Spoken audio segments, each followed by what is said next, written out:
বিপিএলের শুরুটা মন মতো না হলেও লিগের হেক্সা শিরোপা জেতার লক্ষ্য কিংস সভাপতি ইমরুল হাসানের। সেই লক্ষ্য বাস্তবায়নে নতুন বিদেশি খেলোয়াড় খুঁজছে কিংস। এছাড়া ফুটবলের বাইরে ব্যাডমিন্টন সহ অন্য খেলাগুলোর সাথে ভবিষ্যতে যুক্ত হওয়ার ইচ্ছা আছে বসুন্ধরা কিংসের।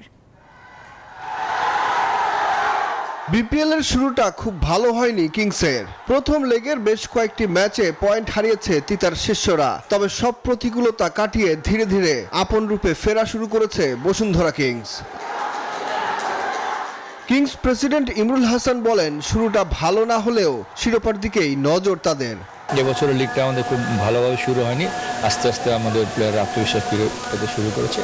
টানা ষষ্ঠ শিরোপা জয়ের মঞ্চ তৈরি করতে ভবিষ্যতে কিংসে যোগ দিবেন বেশ কিছু বিদেশি ফুটবলার। অন্যদিকে নারী ফুটবল লিগে বসুন্ধরা কিংস অংশ নিবে কিনা এমন প্রশ্নে ইমরুল হাসান জানান, পুল পদ্ধতিতে লিগ আয়োজন করলে তাতে অংশ নিবে না বসুন্ধরা কিংস। গত নারী লিগ অংশ না করলেও এর আগের তিনটি নারী লিগে কিন্তু আমরা চ্যাম্পিয়ন হয়েছিলাম। তো সহজে নারী লিগে অংশগ্রহণ করা আমাদের ঐকান্তিক ইচ্ছা আছে, কিন্তু আমরা যা শুনেছি যদি কোনো পুল প্রথা চালু হলে বসুন্ধরা কিংস সাথে অংশগ্রহণ করবে না। এছাড়া দেশের ফুটবলে অবদান রাখার পাশাপাশি ব্যাডমিন্টন সহ অন্য বেশ কিছু খেলায় যুক্ত হতে পারে বসুন্ধরা কিংস, জানান কিংস সভাপতি।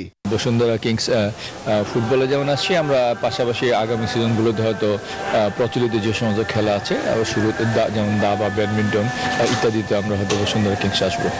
এছাড়া হুট করে ঘরোয়া লিগের সূচি পরিবর্তন আনাতে কিংসের কিছুটা অসুবিধা হলেও ফুটবলের স্বার্থে তা মেনে নিয়েছেন বলেও জানান ইমরুল হাসান। সুখন সরকার, নিউজ 24, ঢাকা।